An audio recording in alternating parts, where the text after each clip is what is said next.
Good afternoon, everyone. I apologize for our tardiness. I was with the president. Let me begin with a few scheduling announcements today. President Trump will travel to Scotland, where he will visit both Turnberry and Aberdeen from July 25th to July 29th. During the visit, President Trump will meet again with Prime Minister Starmer to refine the great trade deal that was brokered between the United States and the United Kingdom.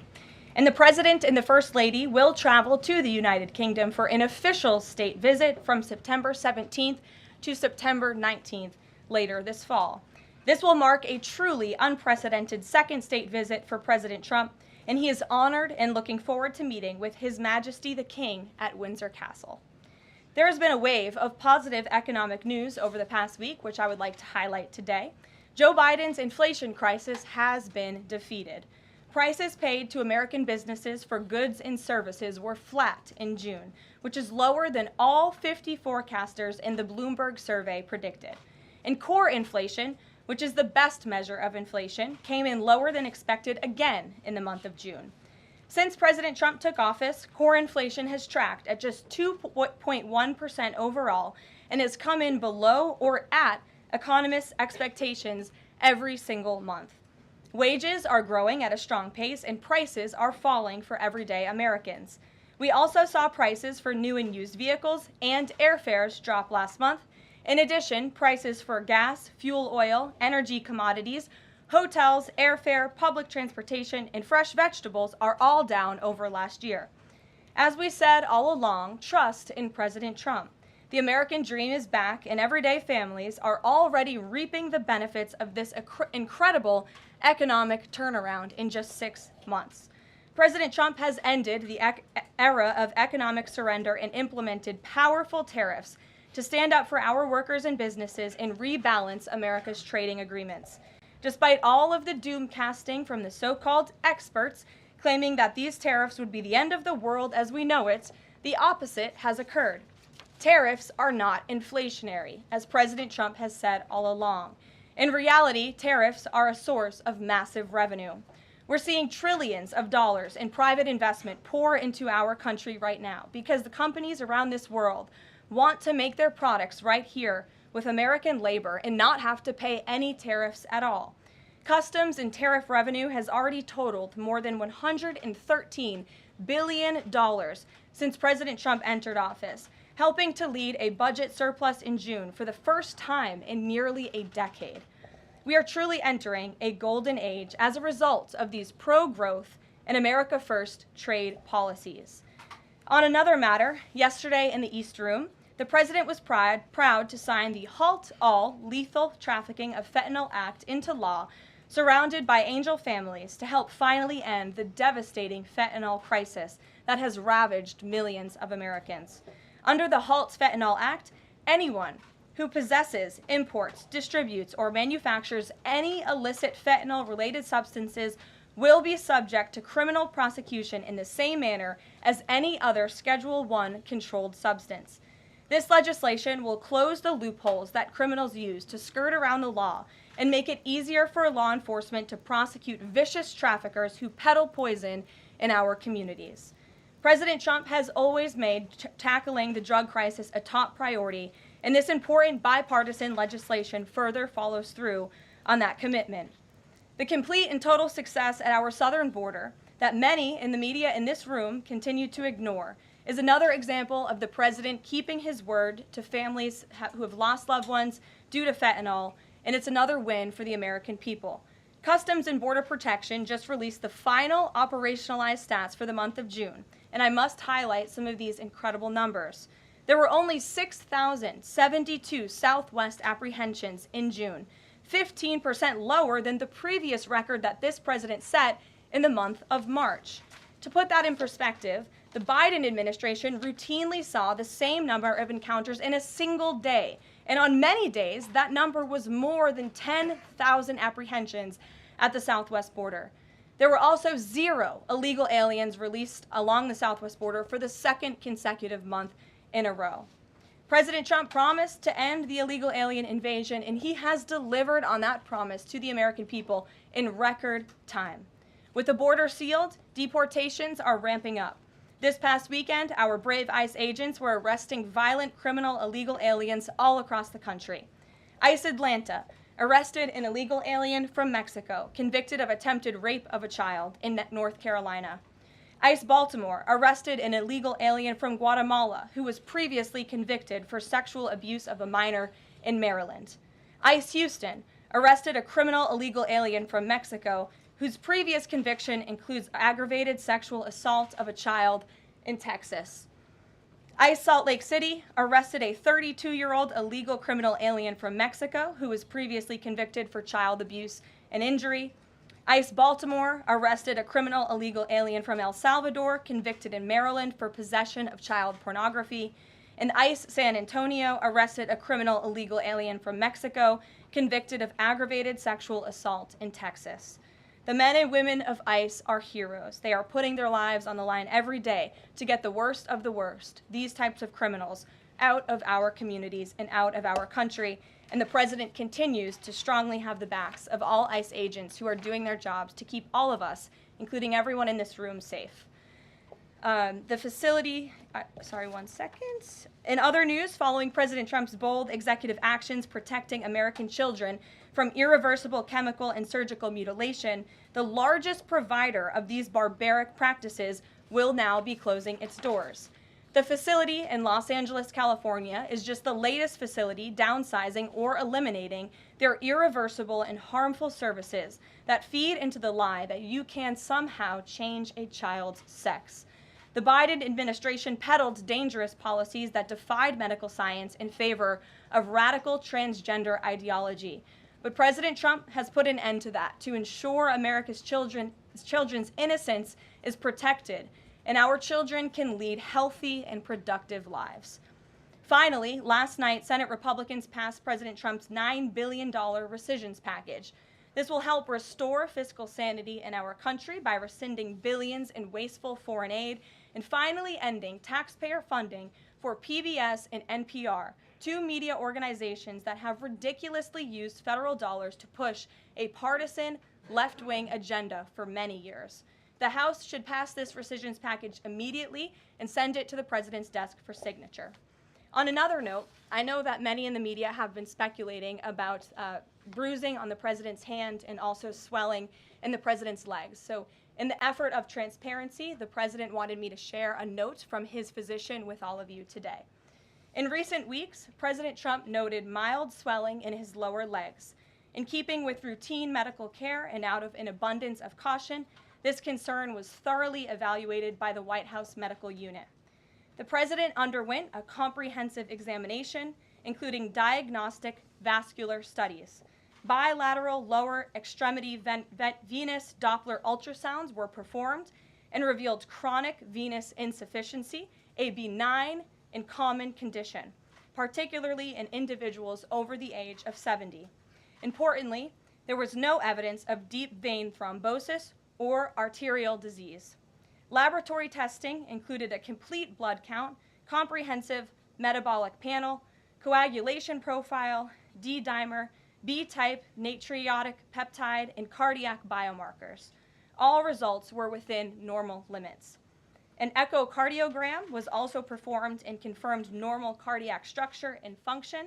No signs of heart failure, renal impairment, or systemic illness were identified. Additionally, recent photos of the president have shown minor bruising on the back of his hand. This is consistent with minor soft tissue irritation from frequent handshaking and the use of aspirin, which is taken as part of a standard cardiovascular prevention regimen. This is a well-known and benign side effect of aspirin therapy. And the president remains in excellent health, which I think all of you witness on a daily basis here. So the president wanted me to share that note with all of you. I'm happy to take further questions on it. We will provide the memorandum from the president's physician to all of you, as we always do. And we'll get to questions. Here in our new media seat, we have Frank Corva, who's the White House correspondent for Bitcoin Magazine, which comes at a timely week with crypto legislation moving across Capitol Hill. So why don't you kick us off, Frank, and thanks for being with us. Thank you so much. We appreciate it, Ms. Leavitt. Sure. I was curious to hear if the president was in favor of removing any and all language around central bank digital currencies from the Genius Act, maybe as a means to get it across the line and get it on his desk. And then my second question was about something the president spoke about in this room. He talked about a $600 de minimis tax exemption for Bitcoin and other crypto spending. So I was just wondering if you could comment on those. Sure. Well, the president did signal his support for a de minimis exemption for crypto, and the administration continues to be in support of that. We are definitely receptive to it to make crypto payments easier and more efficient for those who seek to use crypto as simple as buying a cup of coffee. Of course, right now that cannot happen, but with the de minimis exemption, perhaps it could in the future, and we will continue to explore legislative solutions to accomplish that. As for the central bank digital currency and the Genius Act, which you noted has passed through Congress and will be sent to the president's desk. I believe the House is voting on it. If they haven't, they should be passing it. We know we have the votes, and we expect it to get to the president's desk, and we are planning a signing ceremony tomorrow afternoon. All of you will get more details on that. This piece of legislation is going to make America the crypto capital of the world, and that's what the president promised. As for a central bank digital currency, the president opposes that. He made that promise to the American people on the campaign, and while it's not in this specific piece of legislation, he did sign a January executive order banning a central bank digital currency. The administration supports Congress's efforts to codify that executive order into law, and I believe there will be future pieces of legislation in regards to crypto that will be moving through Capitol Hill. The president looks forward to signing them, and he looks forward to the signing ceremony this afternoon. So thank you for being with us today.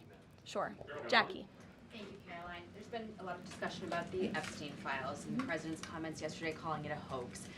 Can you clarify which part of the Epstein hoax is the hoax part?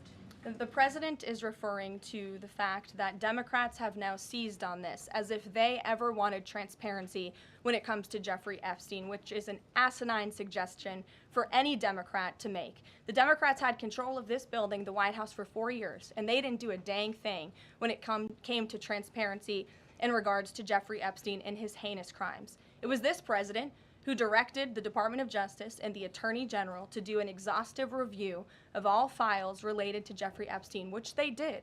The Attorney General and the FBI, led by Pam Bondi, Dan Bongino, Kash Patel, these are great patriots, some of the most trusted voices in the Republican Party movement. It's part of the reason the president appointed them to these high law enforcement positions, and they spent many months going through all of the files related to Jeffrey Epstein, and they concluded what they found in that memo, which they drafted and they released. And so the president has been transparent. He has followed through on his promises to the American people, but he doesn't like to see Democrats in the mainstream media covering this like it's the biggest story that the American people care about.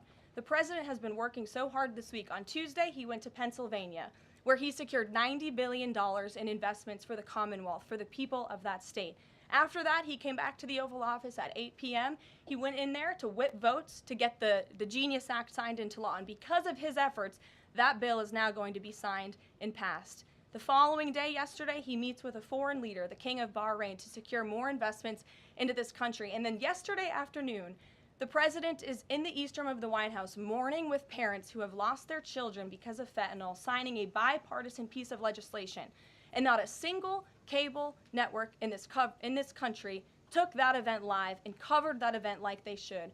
Those are the issues the president cares about. What could be more important to the American people than helping families who have lost their children? Those are the issues this president is going to remain focused on. I understand he wants to move on from this story, but you do have some prominent figures, including the Senate Majority Leader, the House Speaker, voicing support for the files to come out. Representative Massey collecting signatures that would force a discharge petition for a vote on the floor for this. It doesn't seem to be going away. What is stopping the administration from just redacting any sensitive information, grand jury information, and putting out what is appropriate so that the American people can decide and then let this story die? Well, in terms of redactions or grand jury seals, those are questions for the Department of Justice. Those are also questions for the judges who have that information under a seal. And that would have to be requested, and a judge would have to approve it. That's out of the president's control. He has said, in agreement with some of the leaders on Capitol Hill, that if the Attorney General and the Department of Justice come across any other credible evidence, they should provide that to the American people. The president has said that, and he agrees with them on Why that. did you fire Maureen Comey? The Department of Justice did, and I would defer you to them. Dasha.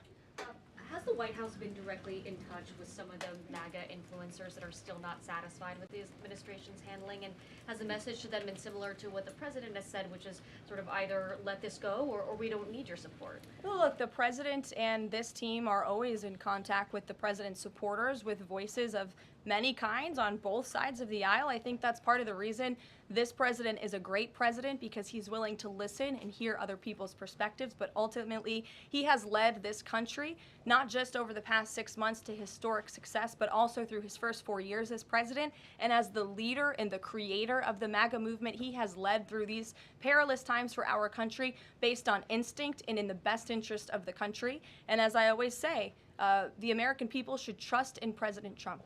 John, Fed chair? go ahead, John. Thanks a lot, Caroline. The president on Monday announced that if there's not compliance with Russia within 50 days, there would be increased tariffs. Can you explain how that works, first of all? What happens if Russia doesn't end its war with Ukraine in 50 days? Well, in 50 days, as the president clearly laid out, if there is not a ceasefire agreement or a peace deal within that time frame, if Russia refuses to legitimately agree to a ceasefire, then they will face very steep tariffs, and they will also face secondary sanctions. So countries that are purchasing oil from Russia will be sanctioned as well, and of course that will do deep damage to Russia's economy. And I would just add that the president wants this war to end with a diplomatic solution. He's been pushing for it. This administration has spent many hours and a lot of time trying to solve this war very far away, but the president wants to stop the killing and he wants to save lives. As far Reagan, as the first part go of ahead. what you were saying, Caroline. the Reagan, first go part, ahead. I have two questions for It's you. just about, if I may, just about the tariffs, the first part. I get the secondary tariffs, but there was only $3 billion worth of trade between the U.S. and Russia in 2024. It's expected to be far less this particular year. On April the 2nd, both you and the Treasury Secretary said it's not necessary to apply any tariffs on Russia.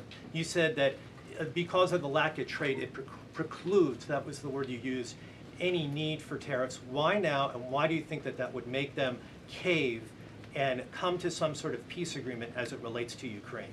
$3 billion is still a lot of money, John, and it's not just tariffs, it's the secondary sanctions as well that will be implemented in 50 days. Reagan. Thanks, Caroline. I have two questions for Sure. you. First on Congress. Congresswoman Salazar introduced legislation that would give some illegal immigrants in the country a path to citizenship. 10 Republicans signed on to what she's calling the Dignity Act. I'm curious what the White House's position is on the legislation and if the president would veto this bill if it made it to its desk. From my understanding, the White House nor the president has actually read through this legislation. We've been focused on, of course, the One Big Beautiful Bill, which passed, which is another historic accomplishment of this president in record time. The Genius Act this week, the rescissions package, that's been the focus of the White House. But the president has made it very clear he will not support amnesty for illegal aliens in any way. I want to give you a chance to respond to the CEO of NPR. She's claiming that the cuts to their network will, quote, be a real risk to public safety of the country. Congressman Murkowski has argued that public broadcasting stations save lives. Could you respond to these concerns? The NPR CEO said cutting NPR will be a risk to public safety. I am not sure how NPR helps the public safety of our country, but I do know that NPR, unfortunately, has become really just a propaganda voice for the left. Just a few examples for you. In 2020, NPR refused to cover the Hunter Biden laptop scandal in the run-up to the election. They said their assertions don't amount to much, writing they did not want to waste the listeners' and readers' time on stories that are just pure distractions. That does not sound like an unbiased opinion. That sounds like a partisan opinion to me.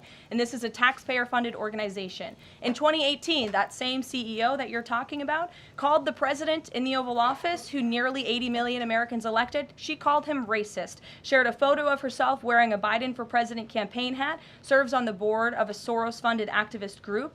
In 2020, PBS's White House correspondent at the time characterized President Trump's speech then at Mount Rushmore as a love letter to white resentment, promoting the myth of America. In 2017, PBS devoted an entire panel talking about what it means to be woke and white privilege. In 2023, PBS's Washington Week Roundtable covered up Joe Biden's clear mental divide. That's actually quite the clip. I would encourage all of you to look at it. These are not honest news organizations.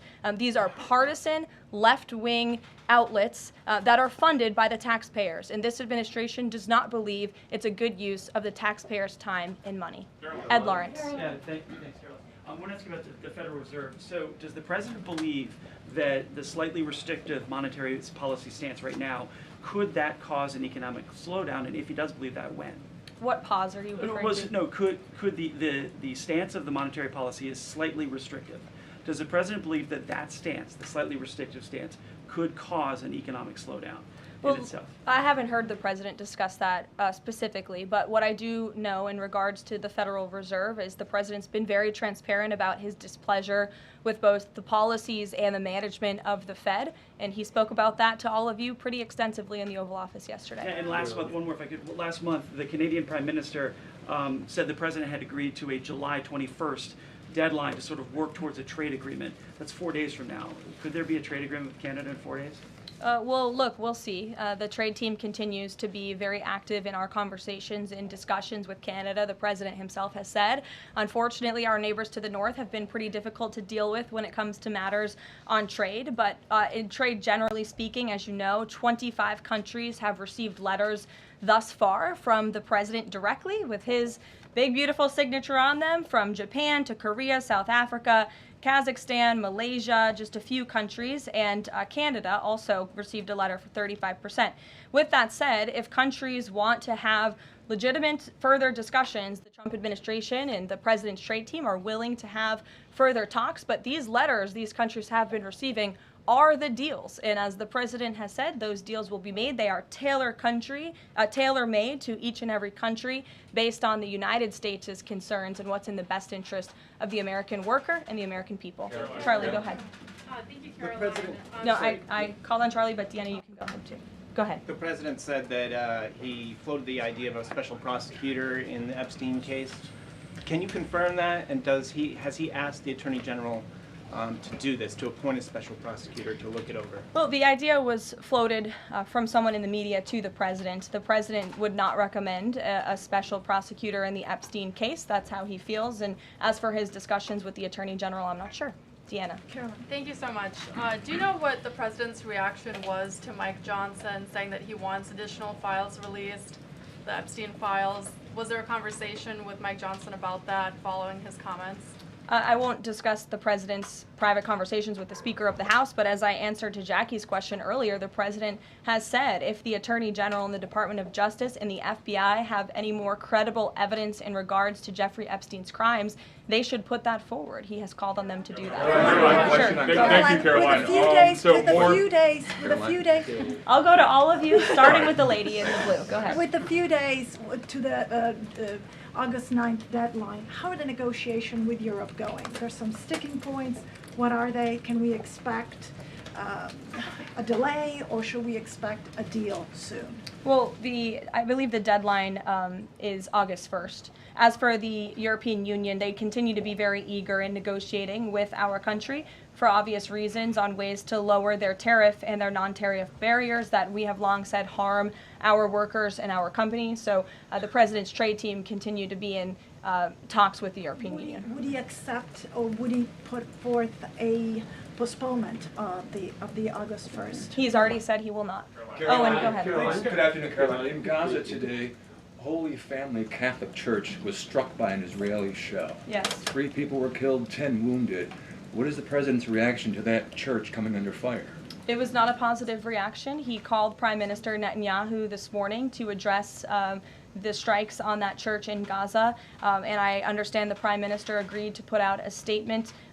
It was a mistake by the Israelis to hit that Catholic church. That's what the Prime Minister relayed to the President, and you should look at the Prime Minister's statement that will be coming out.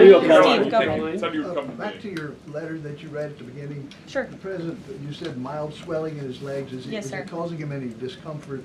How are you treating it? Nope, no discomfort from the president at all, and you probably all see that on a day-to-day basis. He's working around the clock. As for the treatments, I can defer to the president's physician, and we'll get you this letter. I think it will answer all your questions. There are reports that a Chinese-born banker who works in Atlanta for Wells Fargo is being prevented from leaving China. Has the president, is he going to bring this up with President Xi? Are you aware of the case?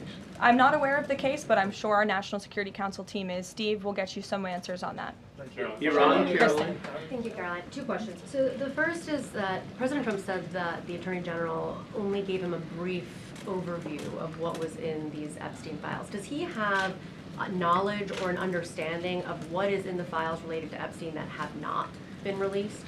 Not to my knowledge, and that's a question for the Attorney General, as I said, and the President has told the Attorney General if they have any more credible evidence, they should release it. Is that evidence, would she have to run that by the President before she released it? I don't think so. He said if she has any more credible evidence, she should